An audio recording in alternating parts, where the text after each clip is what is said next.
பரமசந்த் October 2, 1869 Porbandar என்னும் ஊரில் பிறந்தார். பிரிட்டிஷ் காலத்துவ ஆட்சியில் சுதந்திரத்திற்காக முக்கிய பங்கை வகித்தவர் காந்தி. இவருக்கு தேசத்தின் தந்தை என்ற பட்டத்தை பெற்றார். காந்தியின் தத்துவம் மற்றும் சக்தி வாய்ந்த கருவிகளால் அகிம்சை மற்றும் கீழ்ப்படியாமை ஊக்கப்படுத்துகின்றன.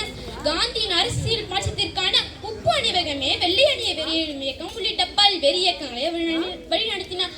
காந்தியின் எளிமையின் மீதான அர்ப்பணிப்பும் அவரது இறுக்கமான வாழ்க்கை முறையும் மக்களுக்கு முன்மாதிரியாக அமைந்தது. காந்தியின் அமைதி மற்றும் நல்லிணக்கத்துக்காக அவர் வாதிடும் பார்வை இந்தியாவுக்கு அப்பால் விரைவடைந்தது.